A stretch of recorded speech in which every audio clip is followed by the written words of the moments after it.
Taya was the only home cook brave enough to take on my pantry.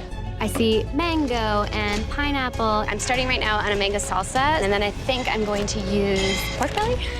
These are exciting ingredients to work with, but maybe a little bit intimidating as well. It's definitely a risk, but I'm hoping that I will stand out at the rest. My rice dish wasn't up to par. It means so much to me to have a second chance. I feel like I do well with second chances. When I was 23, I got married. We were married a very short amount of time. I essentially just walked away from everything, and I had no financial help. I just pushed through. I think it gives me more drive and more fuel to just succeed more. I know this dish is enough to get me a white apron. 5 minutes. You have 5 minutes left. I'm just really trying to hold off on pulling out my pork because I want to make sure that it's cooked all the way. You should be plating now. My biggest concern is the time right now. It's really ticking. I haven't even thought about plating. Shoot, it's still chewy. It's because it's not cooked all the way. If I cut it up right now and toss it in the sauce, I might be okay. 1 minute. Beautiful plate. Show us you deserve that white apron. They're not moving fast enough. They need to hustle. I'm the Alberta boy. If I screw up this protein, it's all over for me. 10, 9, 8, 7, 6, 5, 4, 3, 2, 1. Hands up! Taya, please bring up your dish. I would be mortified if I disappointed Chef Claudio with his own ingredients. Walk me through this dish. Well, I was trying to go for a tostada. I wanted to do a spicy pork belly mole. Have you made mole before? I've never made mole before. I think mole is the most difficult sauce to make. You took a huge risk. I did. You know, the plating needs work. It needs to be more refined. It just felt like I didn't have enough time to really think it through.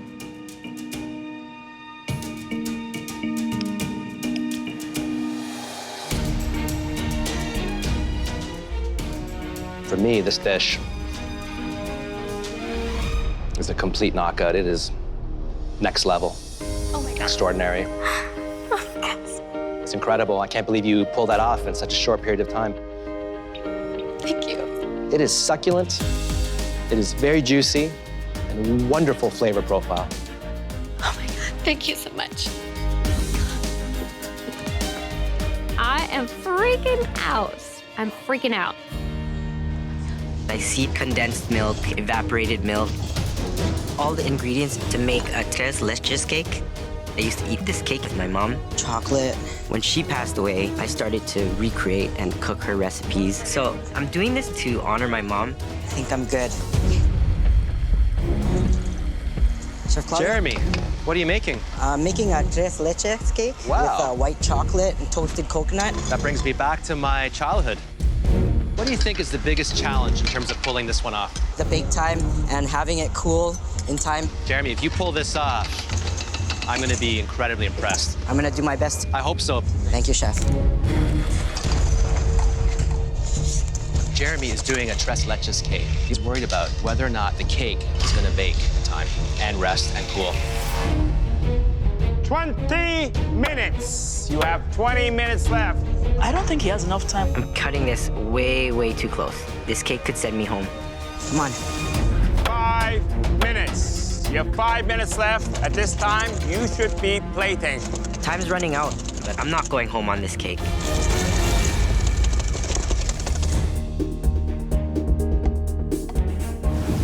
It's toasted coconut and white chocolate tres leches cake.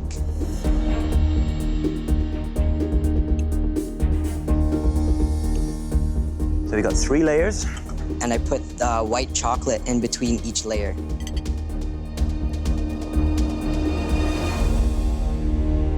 It's absolutely wonderful. That does make me think of South America. I get the wonderful toasted coconut that's around the outer edge, the very light whipped cream. I mean, to think that you were able to pull this off in 60 minutes, it's absolutely astonishing. Well done. Thank you, Chef. You know, I have very fond memories of this cake. My grandmother used to make it.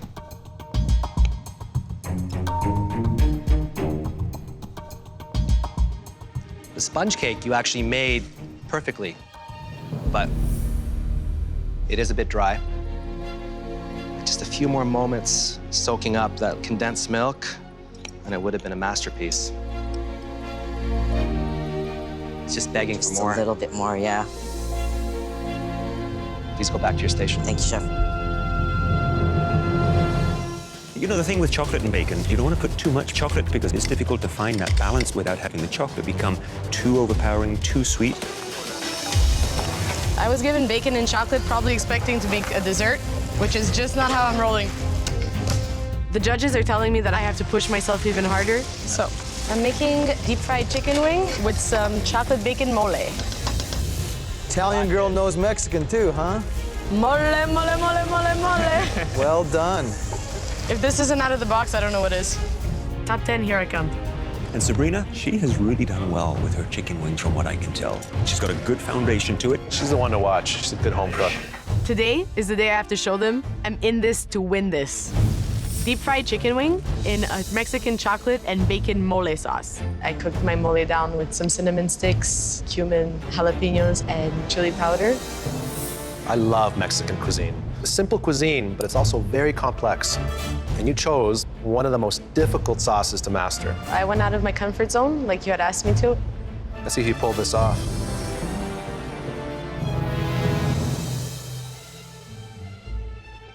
But that mole sauce,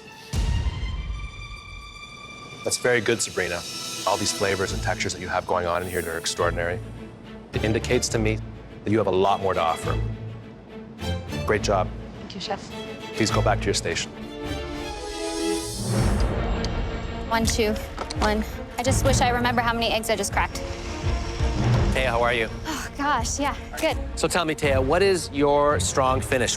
When I went to Mexico with my husband, they served these amazing hibiscus margaritas that were rimmed with chili. So I'm doing a play on that. There's a coriander sponge cake that's on the bottom. There's a macerated tequila lime melon, a hibiscus panna cotta, and then there's a habanero ice cream. Amazing. And where does the tequila come in? In the macerated melons on the side of the bowl. That sounds awesome. Yeah. I love it. Thank you. This dessert could be the difference between $100,000. This is the time I have to be perfect. Here. Cake, cake, cake. I have my ice cream, I throw it in the freezer, and I work on my panna cotta. I'm infusing cream and milk and sugar with hibiscus leaves and turning this beautiful purple color. Then I add gelatin and put it in the fridge to set. 15 minutes left! Only 15 minutes left! I've got my sponge here, I got my sago here, I've got my meringue in the oven. Come on, you guys. This is crazy. Come on, Taya. I'm going as fast as I can. Once I get this done, I'm gonna focus on my ice cream. It's gonna be busy. Come on, you guys, keep it going. Come on, guys. You got 10 minutes left. Minutes to go, guys. My ice cream is the biggest thing in my dessert that I am worried about. Oh my God, this is not easy to do. I am trying to get these perfect shaped canals done. Me, not so good at this. And my ice cream is being very fussy. Why did I decide to do a canal? 1 minute is too hard, the next minute is too soft. Okay, my ice cream is having a hard time. Where is Nia? The ice cream is so important. I've crawled my way to the top again. I hate this. And it would be devastating to lose because of this ice cream. This ice cream's gonna be the death of me. Oh my gosh, like seriously. This is the time you have to be able to improvise if it's not perfect to make it perfect. I continue to try my hardest. The only way I can get it perfect is if I throw the ice cream in the blast chiller and then out again, and I keep doing this over and over and doing as many as I can so I can pick the best ones when it's time to go. That's all I'm gonna do, to get my panna cottas out. That's so cool. Tay, you gotta move a little bit faster. Yeah, Tia, come on, girl. 2 minutes, only 2 more minutes left. Come on, get it on. Once this coconut snow hits the plate, it's gonna give a beautiful smoky effect. Look how pretty it looks. I feel like I'm really bringing something. I will really wow the judges. This is insanity. You guys got this. Hurry, hurry, hurry. 1 minute, your last minute in this kitchen. Oh my gosh. Oh my goodness. That's the most insane thing I've ever seen. Looking good, That looks so Looking real good. cool. 10, 9, 8, 7, 6, 5, 4, 3, 2, 1. It's up! Taya, please describe your dessert. You have a hibiscus margarita in dessert form. There's a coriander sponge, a hibiscus panna cotta, a habanero ice cream, and then some macerated tequila lime melon, just for some fruit. I am amazed at your presentation. There's just simple geometry, a bit of square, a canal, round, and spheres. I'm really excited to sink my expensive teeth into this.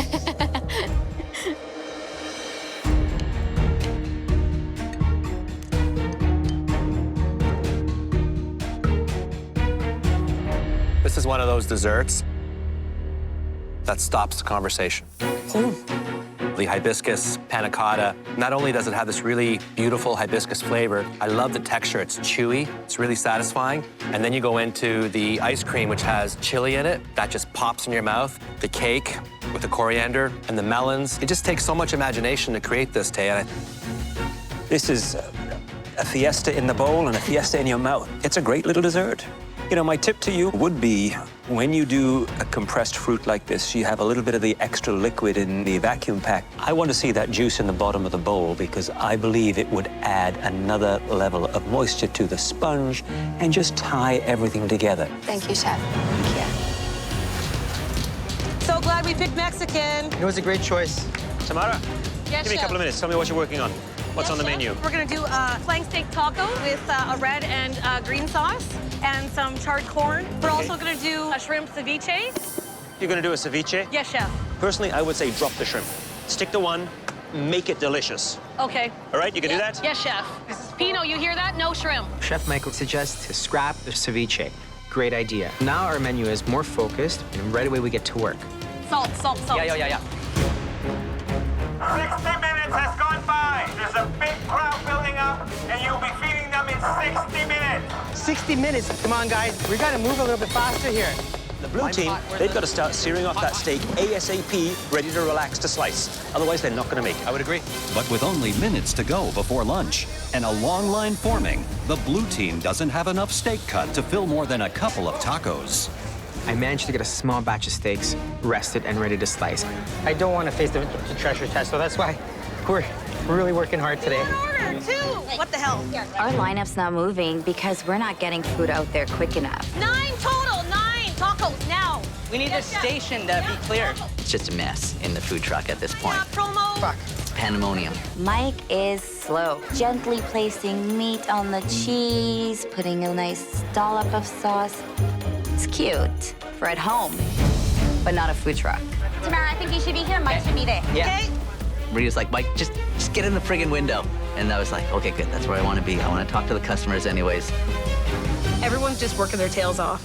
Where is the onion?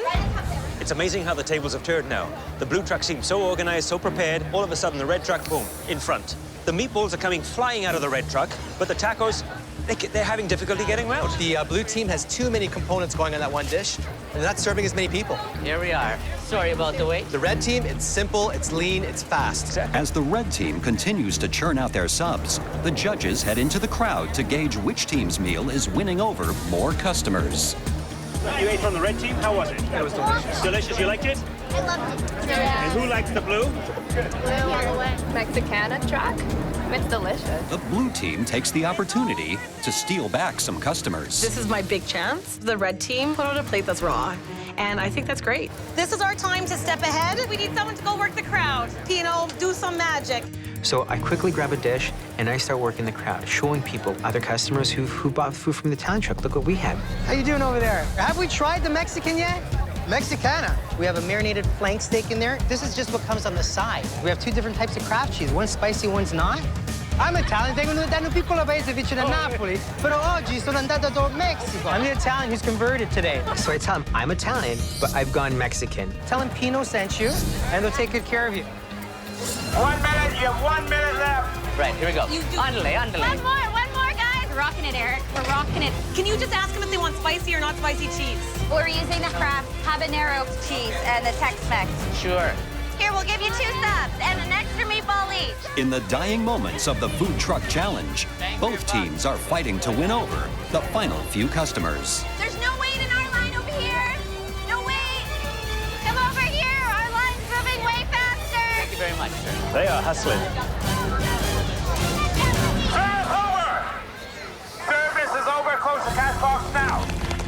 I grew up eating Latin American food at least twice a week. So I'm doing a Mexican street-style corn panna cotta. Typically, you think of panna cotta as a dessert. She's turned it upside down and made an appetizer out of it, a savory approach to a panna cotta. That's a smart move. I'm also creating an amuse-bouche, which is a watermelon shooter to kind of cleanse the palate. I am incredibly confident in these flavors. Hey there, Taya. Chef Michael? So 3 hours, 3 courses. Yes. A lot to get done. Lot to get Is done. there one element that is going to give you the biggest concern? The panna cotta setting is my biggest concern. So as long as that goes well, I think I'll be okay. And I see you are doing something to the corn here. I'm just roasting the corn so they get a nice char. There'll be a layer on top of the panna cotta. It'll look like Mexican street-style corn, but then when you cut into it, it'll be a nice creamy corn panna cotta. Interesting. Good luck with it. Thank you, Chef. Good job, Tay. You got it, Taya. How am I doing, guys? Great. Fantastic. I'm on track.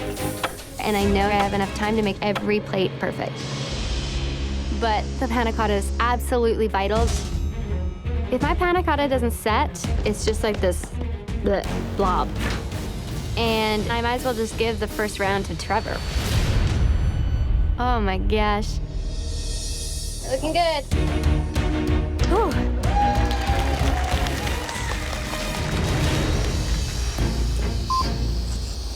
Here, wait, it's crumbling. The look I'm going for is a whole piece of charred corn on top of the panna cotta. This isn't good. It's falling apart. I gotta get this off. She's really struggling with the corn there. Come on, Taya. I just need to pick my other corn and pray for the best. This one's good, this one's good. Next up is Taya's appetizer. A Mexican street-style corn with a corn panna cotta, zucchini blossoms, a jalapeno lime puree, and a watermelon and mint amuse-bouche. To me, it's clear that Taya has managed to elevate her plate presentation. I think this dish is her defining moment. We have never seen a more elegant, beautifully presented dish from Taya until now. And we have an amuse-bouche as well. Wow. Great beginning.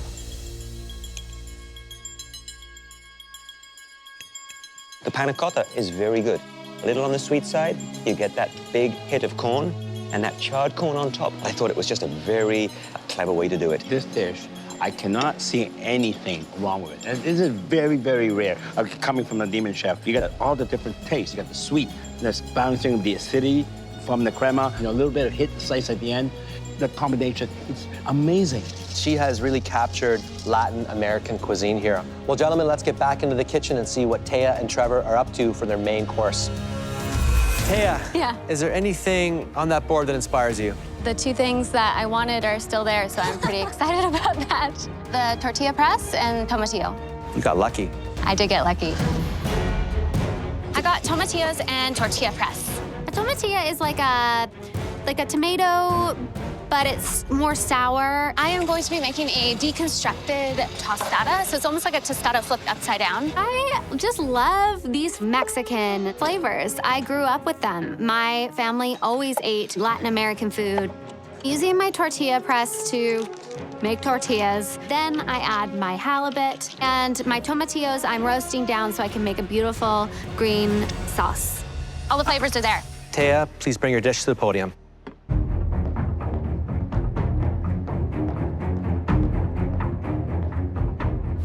I chose the tortilla press and the tomatillos, and my dish is a tostada inversion. Well, I have to tell you, you really captured the essence of modern Mexican cuisine so beautifully. I'm curious to see what it tastes like, though. Fingers crossed.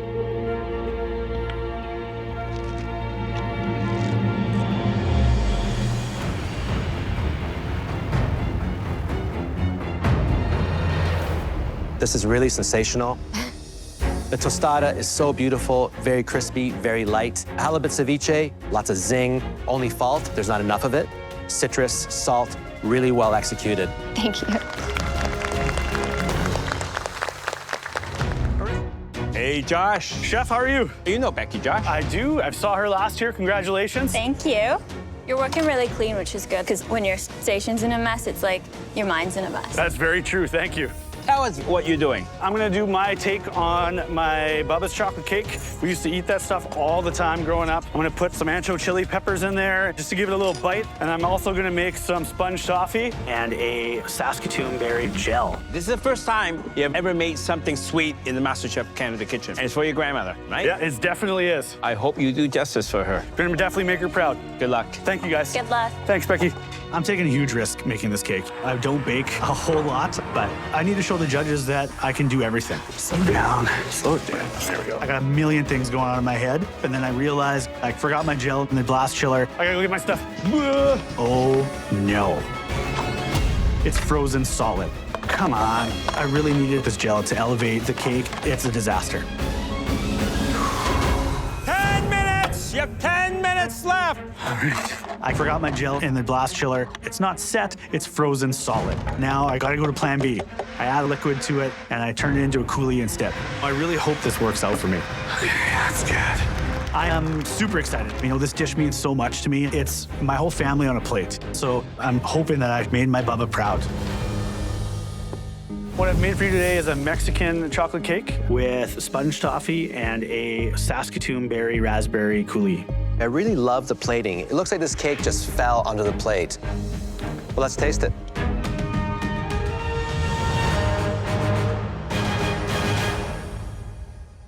It's like a symphony of flavors happening in my mouth right now. The salt, the richness of the chocolate, the crunch of the toffee, that little bit of the heat that comes in the back and just smashes you in the face. My advice to you is put perhaps a beautiful little quenelle of a lime sorbet. That would just finish the whole thing. I just love it. It's a delicious, very sophisticated chocolate cake done in 1 hour. Incredible.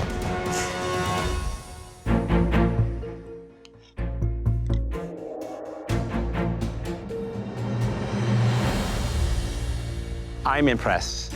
I get that richness coming from that moist chocolate cake.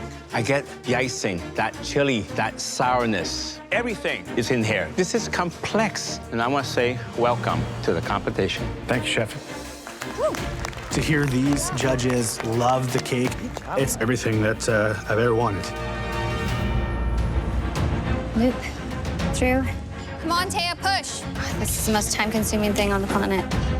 My main is a sous vide venison loin with a poblano mole and a pepita verde, which is sunflower seeds and a ton of herbs. I need to trust my venison because I really want them to look like beautiful medallions. She's added so many tricks to her bag since her previous season. It's great to see. Taya just browned her venison. Now she's putting it into the vacuum-packed bag. So it's basically swimming in butter to get that flavor, that fat that it needs, and it's to die for. I'm working on my mole poblano, maybe just a hint more salt. I'm a little stressed out right now. The poblano mole is supposed to have a smoky flavor, but you need sweetness and acid. So it's a lot of tasting and balancing as you go. I need some garlic. It's a challenge. Oh my goodness. Oh, Taya's plating. I'm pushing as hard as I can. There's a lot of ambitious cooking happening right now. They really need to hustle. I need to let the venison cook to the very last second. Next up is Taya's entree, a venison tenderloin with roasted turnips, pepita verde, and a poblano mole. I like the presentation. It is very modern, beautiful colors. I think it's very clean, it's very direct. I like the two sauces. It is captivating the way she plated this dish.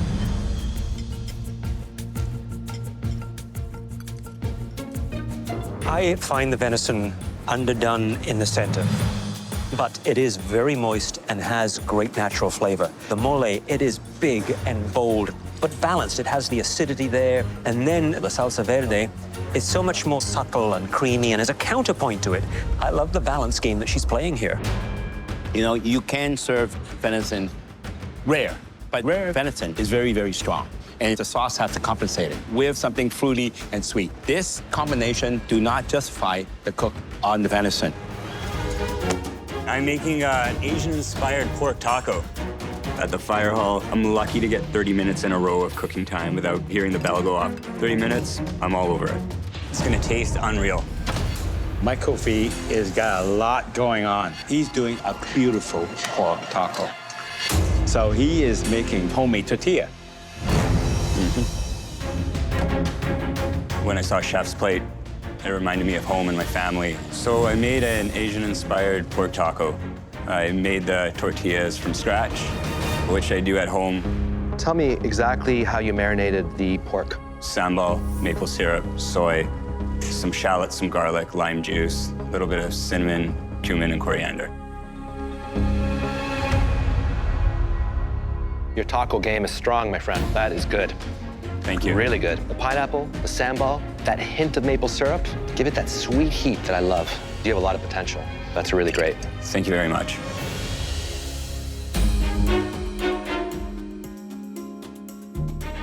I love the combinations of the pork and the pineapple and the salsa. All that is being binded by this homemade tortilla. And the tortilla is nice and thin. You're someone with a great sense of flavors. However, you just gotta push it a little harder. Yes, Chef. It's just such an awesome feeling to know that the judges are impressed with what I'm making.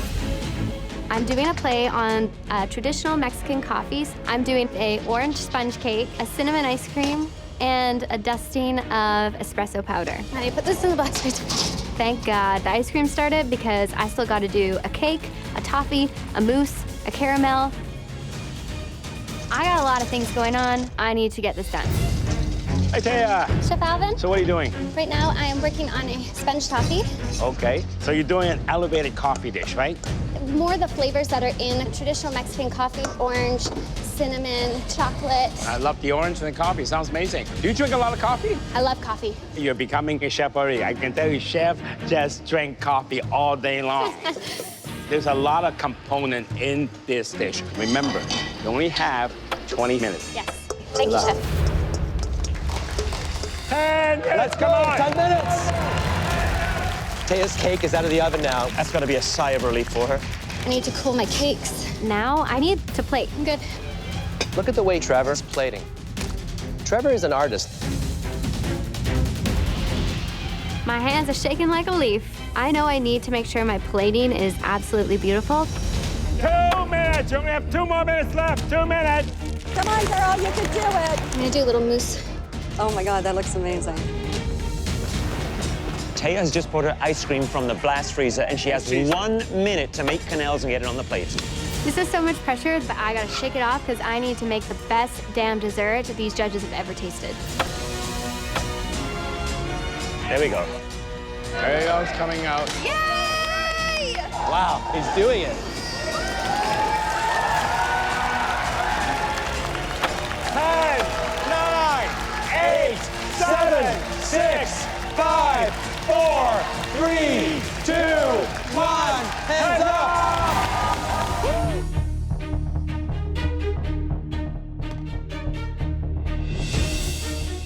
All right, Taya, tell us about your dessert. My dessert is a play on a café de olla. So I did a orange cake with a sponge toffee, dark chocolate mousse, and a cinnamon ice cream. Watching the judges is like the worst and the best all wrapped together because you really don't know what they're thinking. It's like an emotional roller coaster.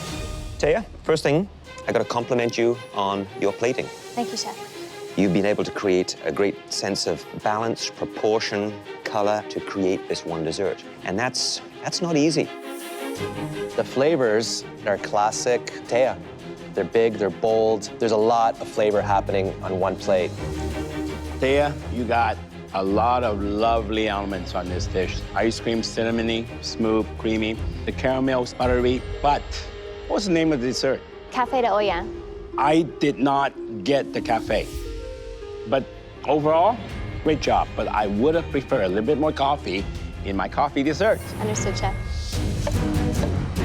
Pineapple, where's my pineapple? For the main, I'm doing a braised pork cheek tamale ball with crispy pork belly and pineapple mole. I'm no longer the girl that got the second chance and just barely made it in. I'm now the best of the best. You can't question that. I'm in the finale. You know, mole sauce is one of the mother sauces in Mexican cuisine. It is very difficult to get right. It's about really balancing spices, heat, not an easy task. Ooh, it's spicy. Get a little steam coming from your ears, dear. Taya's pulling her pork bellies out. Yes. Hi. Taya, so you got your pork belly in, I noticed, in the first round. Yes. That was a smart move. Look at the juice coming out of that. Yeah, I'm really, really happy with it, Chef. So what are these balls that you're making? This is the pulled pork cheek with the mole sauce. I'm stuffing the tamale and frying it. This is the most elevated cooking I have seen you do in this competition. I'm trying hard to impress you guys. Why did you wait? You know, I think it took me a while to get my confidence in the kitchen. And now that I'm able to cook what I want to cook, I want to show you guys that I mean business. I'm already impressed. Thank you, Keep Chef. it up. Thank you, Chef.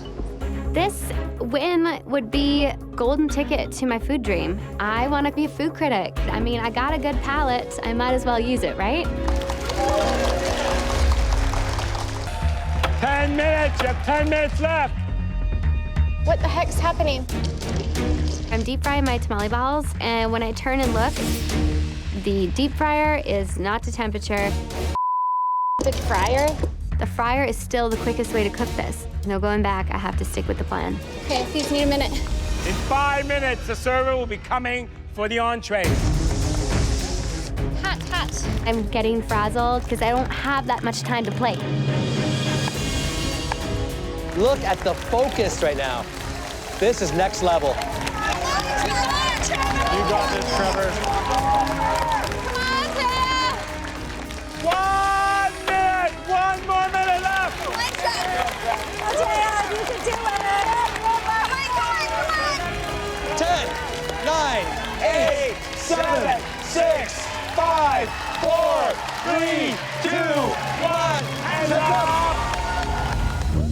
Next up is Taya's entree.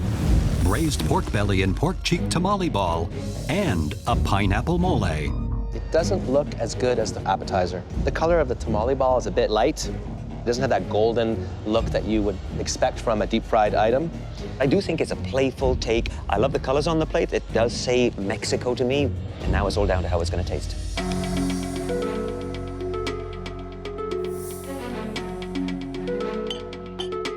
Wow. Boy, Taya can cook. I mean, the flavors here. The pork belly, I think, is porkalicious. Other than I think it could have been pan-fried a touch to be a little bit more crispy. Taya is clearly masterful when it comes to spices and seasonings.